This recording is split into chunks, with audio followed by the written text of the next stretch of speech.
Hey guys, Luna here and welcome back to Friendsim 2. Let's just get right into it, shall we?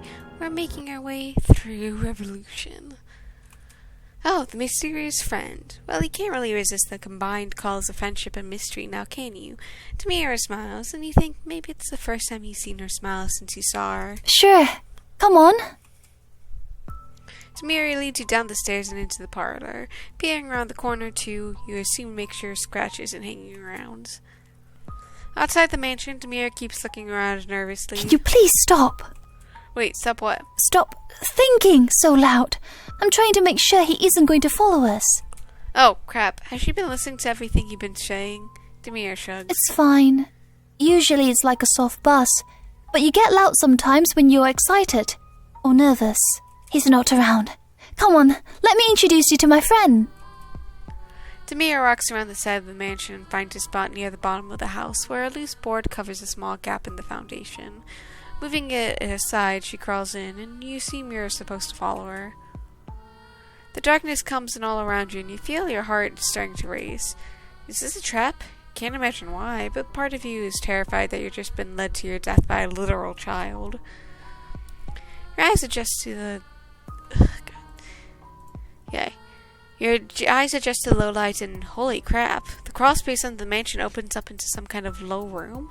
It seems like the space under the floorboards, but it's furnished like a small apartment, absolutely packed full of random junk. Looking around the room, you can see all kinds of random gadgets, decorations, and other assorted stuff. Is that a pumpkin? Hey, get over here. I told you I wanted to introduce you to my friend, not introduce you to her stuff. Actually, I want to check the story beats for a second. Oh yeah, I want to check something. You can come out. They're okay. Oh, I know. Wait a minute, holy crap, it's Boldier. You remember her. You remember her from before, and what the heck is she doing here? Well, that's a hard question to answer. It's good to see you, by the way. Oh yeah, of course, you missed her so much. You've missed a lot of your friends. Honestly, you missed mostly giving up hope of seeing Boldier again. You know her already. Yeah, you do. You met Boldier a couple sweeps back, helped her survive an assassination attempt and everything. It was a bonding experience. Why is she even here? Boldier shrugs and grins at you. I wish I knew my friend. I just kind of showed up. I can't even remember what I was doing, but I felt something pulling on me, and then I was standing outside of the house. You feel a shiver run up your spine. This all sounds a lot like your own experiences. How did she end up under the house, though? Well, Tamara met me outside. She was very concerned for my health and well-being. I thought he'd try to kill you, or make you serve him, like... She tears off, and you can see Baldier's face soften. It's fine. He didn't kill me. And I'm not going to serve him. Honestly, I'm sure he wouldn't even care that I'm down here. You're not sure that's really how Scratch operates, but Boldier shakes her head at you. It's fine. Don't worry about it. How is she avoiding Scratch? Oh, that's a really interesting question. I wasn't even sure how I got here, much less who was living in the old house. Yeah, you wish you could go back to not knowing anything about anything in here, to be honest. Well, I know now, but I didn't.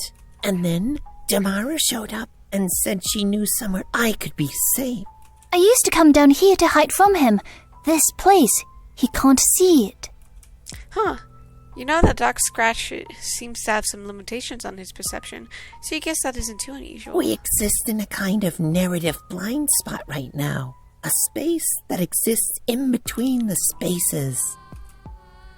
That seems pretty useful, honestly. Is? But it's lonely down here, too. And I can't leave without risking running into him. So overall... Mixed bag? Yeah. Is there anything you can do to help her?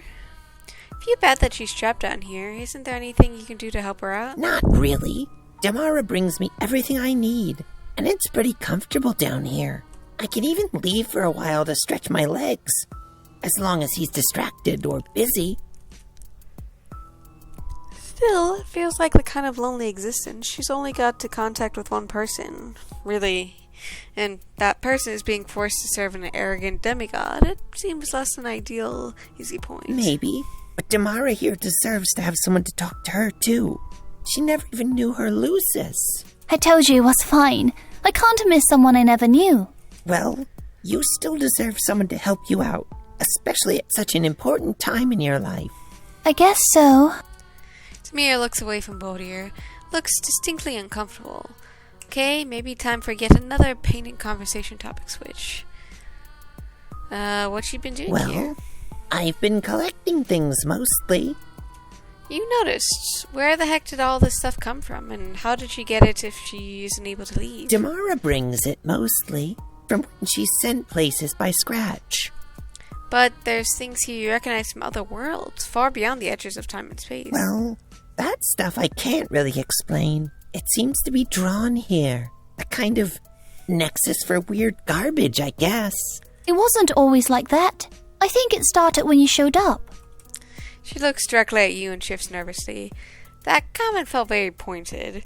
You smile nervously and shrug.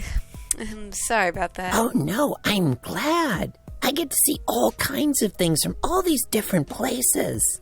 You should check some of it out. It's really cool. Yeah, maybe you take a look at it while you're down here. Other than that, I mostly talk to Damara here. She sees a lot of different things, and she can spy on Scratch. Speaking of seeing things, you got the sense that Bodhi was able to see things too, like other dimensions and stuff? Honestly, you're not super sure on the specifics. Bodhi laughs. That's funny. I can't see anything more than what's in front of me. She winks and laughs again, and you get the sense that she's messing with you a little bit. It's a nice hat. Bodhi grins and taps the brim of the white hat. Isn't it? Damara said she found it in a closet with a bunch of coats, and she thought I'd like it. Which I do, obviously. Yeah, it's very stylish. Matches her coat pretty well, too. Bodhi smiles at you. You're so sweet. So what's all this stuff? Bodhi glances around at the crawl space. There's just stuff everywhere. It doesn't all look like it came from Eternia. In fact, most of it looks like it's not from Eternia. Oh yeah. This stuff just kinda shows up here. Let me know what you'd like to know more about. Tell me more about this mug. Wow, that's a whole lot of junk up there. Looks like a lot of cooking stuff, and there's a coffee mug with some kind of game studio logo on it. Hey, where could you get a mug like that? They're not available for general retail purchase. Oh, man. You think you should probably get going now, though. If you do want to see me interacting with more of these objects, check out my Salvation run. I need to check out all of the objects. Bodhi shrugs and looks around nervously. If you say so. What else do you have to do? What if you could get her out of here? Bodhi stares at you and her mouth hangs open a little bit. I don't know if that's a thing you can do. You have no idea how much power Scratch has over this place. Yeah, you're not actually sure. He promised you that he would have a way out before, but you had to win a game against him and, well, you're pretty sure it was rigged. But you feel like the way out is close now. You hear Damara's voice cuts in softly. He doesn't lie. In that case, if that's true, then there must be a way out. You're thinking back to the exact words that Scratch used. What could it be? I think I know. That's wonderful. I would love to get off this moon. As fun as it's been, I'm getting kind of sick of eating nothing but instant grub noodles and these strange packages of Funyuns that keep showing up. He doesn't want to let you go, even if he wasn't lying. Right, he's not technically lying, but he's not telling you everything either. Or he's hiding behind specific words he picks, bargain with the devil. Yeah. So what are you supposed to do? Demir is quiet for a while, looking around with the crawl space room and frowning. Finally, she locks eyes with you. I think I know what he might be talking about. Come with me. Tamara leads you back away from the crawl space and into the darkness under the mansion again. You follow closely, afraid of what the darkness might hide. There's nothing there except rocks. It's really boring, actually. Oh, well, I guess that's fine then. Back in the parlor, Demia looks around again to see if Scratch is nearby. We need to be careful now. If he sees us, then he might get really mad. She leads you around another set of stairs that you don't remember being there before. You climb up for what feels like a while, finally arriving at a larger door. Demir pauses and looks back at you. Are you ready? Yeah, you're sick of being stuck here. Any way home is better than nothing. You step back into the room and all at once the old sense of overwhelming familiarity grabs at you, so much that you almost fall over. Are you okay? Yeah, it's just something about this feels like you've experienced it before, but also it's like it's brand new. It's hard to explain. Like you've seen it in a dream of another world, through someone else's eyes. Someone that's both you and isn't. What the heck? What does she mean by that? This whole place feels wrong. And I keep thinking I remember things I know I don't. Horrible things. You're thinking back on bits and pieces throughout your own travels, the way that certain moments felt so weirdly resonant to you. Hundreds of Alternians, killed to eliminate one alien and her rust-blood friend. A city burned on a whim, for no reason other than that I wanted to. What the heck is she talking about? There are memories that are mine, but I've never known them in my entire life. The woman who would do those things isn't me, and yet, she is. Okay, you're getting kind of freaked out right now, but something about what she's saying. You think all the way back to when Gallic was putting Tagora on trial. Memories of another life. She's not the only one to experience them. Look over at the handmaiden. Wait, why did you just call her that? That's what Scratch called her, but... This is the place at the heart of everything, and right now, it's probably the only way of getting home. In one motion, Demir pulls the heavy sheet down and you recognize it. Something that, by all rights, you have no way of recognizing. And yet, here it is. Trisa steps back with a gasp, but Demir walks forward and places a hand on the side of the portal. This is what he uses to send me to different places, different times beyond what he can easily reach. He says it's only until my powers fully develop. But I always wondered, maybe it could reach other places. Places that are farther away. She sighs and looks over at Trisa, then back at you, and you can see sadness in her face that goes far beyond her years. He doesn't want to let you go. Not really. I don't know why right now, but you're both important. Or maybe it's just keeping you here that's important.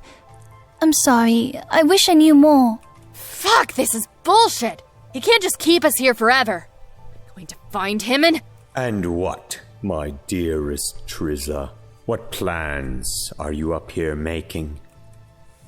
Oh, crap. You try to run as if it will matter, as if your legs will actually even obey your brain this time. You have no reason to worry.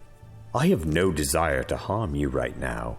In fact, I am quite pleased that you found this place. Damara, I would like to thank you for leading our guests up here. Yes, Mr. Scratch. I'm so sorry I didn't say anything before. Oh no, not to worry. I've been giving this matter some thought, and honestly, I think I've been far too harsh. If you'll excuse me, I believe this is a conversation I wish to have in private. There, now it's just you and me again. Yeah, that hasn't worked out great for you historically. Oh, not to worry, my dear reader. I'm no longer interested in removing you from the timeline in such a violent manner. Once again, I wish to apologize for attempting such drastic measures. I believed that they would be the best course of action at the time, but now... But now I admit I was in error. Well, as long as he's in error, I guess it's fine. The sarcasm doesn't become you, dear reader. In any case, I'm sure that by now you've surmised that this artifact before us has certain reality-altering properties, including the ability to move between timelines. Oh yeah, Demir mentioned traveling through time before. You misunderstand. Not through time, although it does have that ability, but to another timeline itself. Another set of universal variables that produce a wholly different reality. For example, one in which your meddling has locked the timeline off from further interference, and all your friends are safe.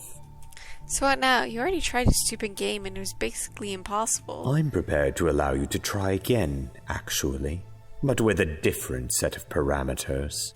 Like what? I understand you've been talking to my handmaid lately, and perhaps you understand how important she is to my plans.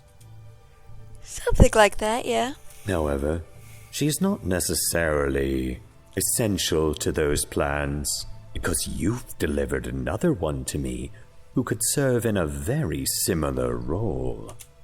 Trizza? You saying that Trizza could do what he's got Demir doing right now? Scratch your odds. Precisely.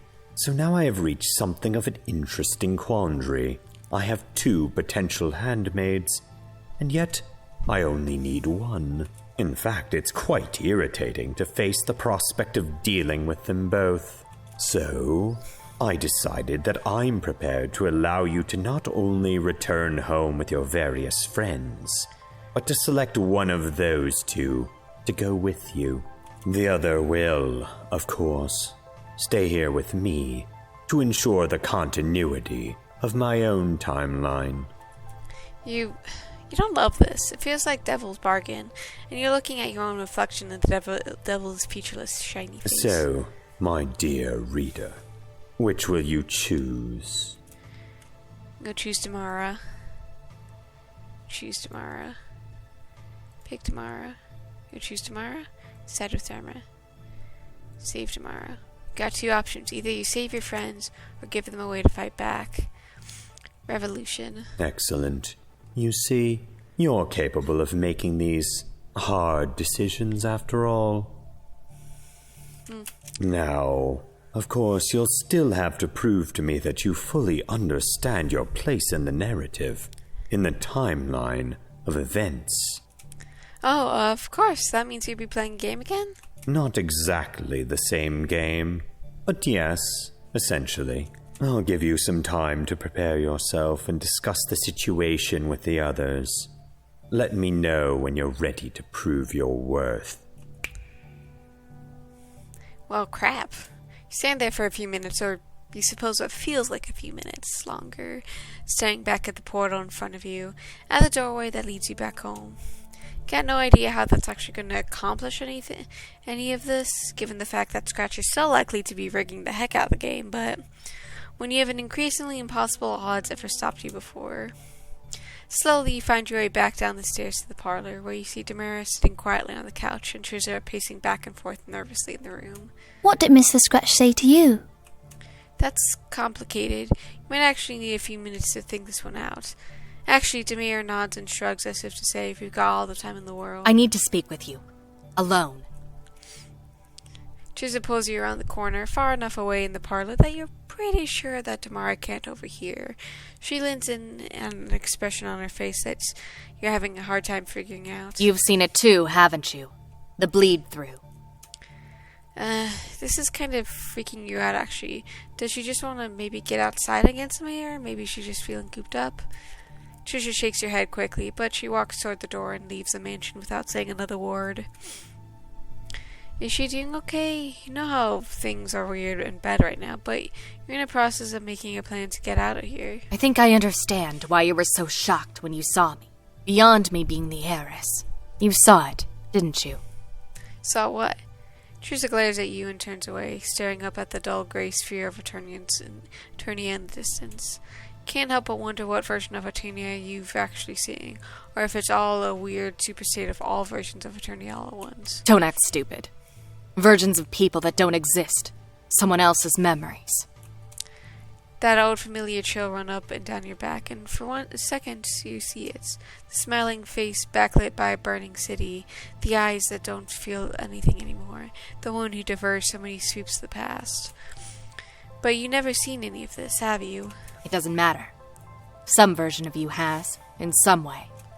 Trisha paces out to the edge of the strangely cultivated lawn that surrounds the mansion, head down. How do I know that version of me isn't the real one? The one that's most true? You're not sure what to say to her. This is still something that you're struggling with, understanding the timelines and alternative versions of reality. But also, maybe it doesn't matter? Trisha looks at you suspiciously. Oh crap, you gotta explain yourself now. Okay, so the thing of it is, what does it even matter? This is her reality right now, right? Trisha nods silently. There's something weird about this place in particular. It's like someone drew in one piece of paper before, and the ink bled through and onto the next page. It's not a distinct or clear picture, but you see some echo of what happened before. That seems like an accurate way of putting it. But what does it matter? Who cares what came before, even if it doesn't matter anymore? For all you know, that timeline never even got to the end. Maybe it got cut off prematurely, forever doomed to never get its final word in. It's easy for you to say. I'm assuming you've never had visions of yourself committing mass murder. Well, no, but also, it doesn't matter. She committed mass murder. She hasn't committed mass murder at all. She, in fact, worked very hard to change things for the better. Trisha barks out a short, harsh burst of laughter. For the better? What a fucking joke. That rust blood in there? You think she deserves to live like this? You think she wants to serve that monster? No, you definitely don't think that she does. You don't think that anyone deserves the way that Eternia makes them. Trisha nods slowly. You're right. Which is why I can't leave them behind. No matter what you're planning. Oh no, she's not the first person you met who doesn't want to leave Eternia. But you get the sinking feeling that she isn't going to change your mind. I'm not. These people, I care about them. I was trying to do something for them. Trying to work with. She doesn't finish her sentence, but you know exactly what she's talking about. With Cledia, right? Trisha nods, tears welling up in her eyes. I won't abandon them. And I'm not going to abandon Tamara. Come on! Trisha turns back and walks back inside, and you're left alone outside of the mansion, once again staring up at Eternia. For a second, you wish you knew how this was all started, but you feel like that part of your memory would never really come back to you. And really, what does it matter? You're here now, and here is where you are, or something like that.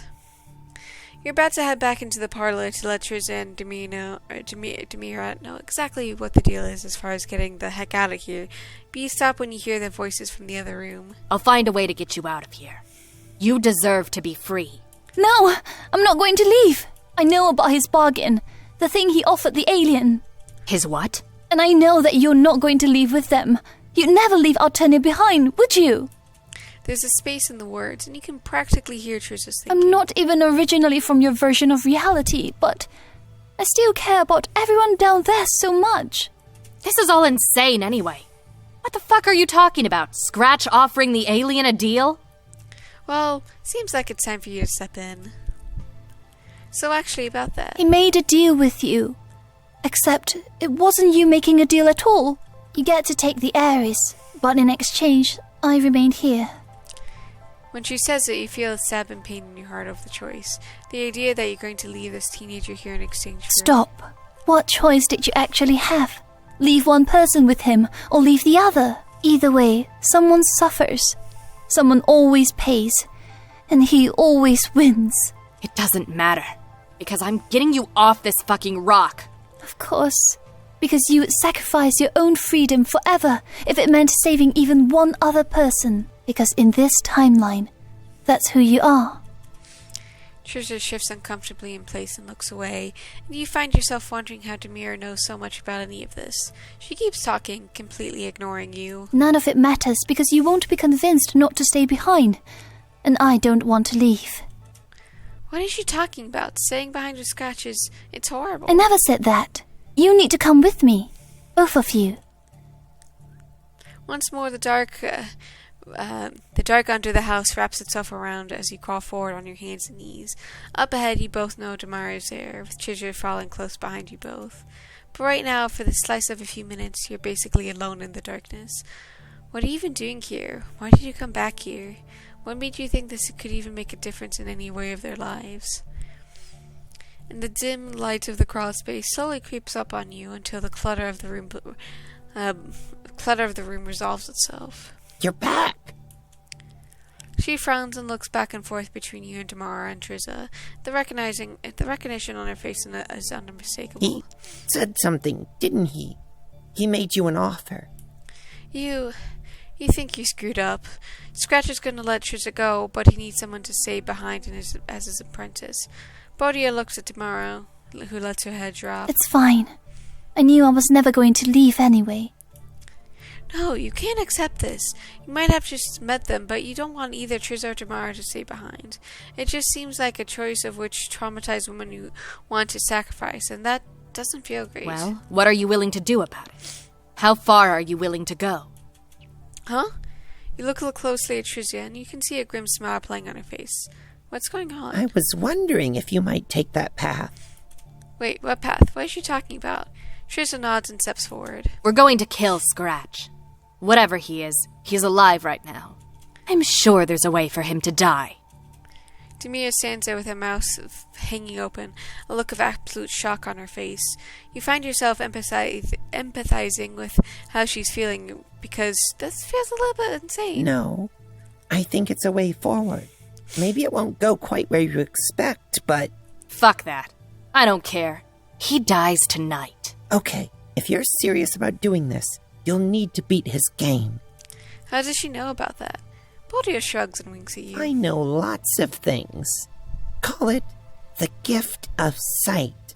I know about his games. He might not lie, but he's happy to cheat as much as he can. Which is why you cheat right back. Why let him set the terms for everything? You don't really see where you get much choice in the matter, actually. Despite of your best efforts, you know basically nothing about where you're facing. There's ways I can help you. But first, you have to answer a question. Okay. You don't like it the way she says that. Do you remember the shadows in the white room? You feel your entire body freeze up. If you had hair follicles, then you'd be covered in goosebumps right now. How? What? Why does that sound so familiar? I think you should relax and try to remember. So you're back again, here at the end of all things, here at the very beginning. Wait a minute, you remember this? You remember her voice from the start of the game. She told you about the tragedy and said, maybe this isn't a tragedy. You're having a really hard time believing that. People got hurt. You hurt people. You couldn't even begin to save everyone. Why does that matter to you? Because they're hurt. Everyone is in so much pain all the time, so hurt by the world that they have to live in. They deserve to be free, for the system to be fixed so they're happy. Can't fix what isn't broken, and Eternia isn't broken. It serves the very purpose it was made for. But that purpose sucks. I agree. And yet, it's not our responsibility to finish the work, but neither are we exempt from it. So what would you do? Help them defend themselves. You can help them fight. You're going to get your powers back and help them stand up against Scratch and the Empire. What if I told you that powers are never coming back? Would that change how you feel? No. You still spend every second you're alive trying to help them, because that's who you are, because you just spent too long seeking something that's always felt like just out of reach. Every day you're alive, the very act of living is a chance you'll unmake the world and build it back up again, and maybe sometimes the world deserves to be unmade. What happened to them? Don't worry, they'll be coming around soon enough. Okay, but what happened? I think they remembered something. Oh crap, yeah, she could say that. You remember everything. The way the time looped around itself, the counsel and their vague advice, the sense that this was all supposed to help you accomplish something. But what the heck does that matter? They're gone now, don't have any more influence over this world. So how can any of this possibly help you? Because I found this. Baldur wanders around one of the piles of junk that's scattered around the room. Finally, she emerges with a wrinkled sheaf of papers. There's something about it that feels wrong. What is this? Baldur leans in close and passes the papers over. Do not show this to anyone else, including those two. You don't understand why. Ugh. Oh, holy crap, this can't be real. There's no way this is real. And basically, this is just the script of the game. And basically, I don't need to reread it because, hey, it's just going to repeat itself. Skim down the page, looking over the words printed neatly in a 12-point Courier new font. Can't believe you're seeing this, but it's all there, right? Everything. What the hell are you two doing over there? Trisha starts to walk towards you, but you put your hand up. Wait, she can't come over, just please, she needs to trust you. Reluctantly, Trisha stops and shakes her head. Fine, just make it quick. Gotta figure this plan out. This cannot possibly be real. There's no way anything like this exists. And yet, you're holding it in your hands. Maybe you don't understand your place in this world as well as you thought. You put the papers down and stare bolder. How does this help you? Scratch was never playing fair. His questions had answers you couldn't possibly know, or answers that weren't answers at all. But with this, things are different. Oh crap, is she saying you can literally change the script? Baldia shakes her head, looking dejected. No, I tried that already. It always just changes back. But I think there's another way. You are all ears at this point. Like if a person could be compromised entirely of functioning ears, you would be that person. Why are you so weird? I think that there's a chance I can adjust some things in the game room to make the game fair, at least. Okay, but he's still probably gonna hit you with weird questions like you can possibly know the answer to. Like, what's the name of the grabborn you had in her pocket or something? Of course. But I think that's where one final piece comes into play. I just need you to talk to Scratch for a little while. That's all. And she can't tell you why you're going to be talking to Scratch? A thing you should point out that you very much do not want to do. No. You need to trust me.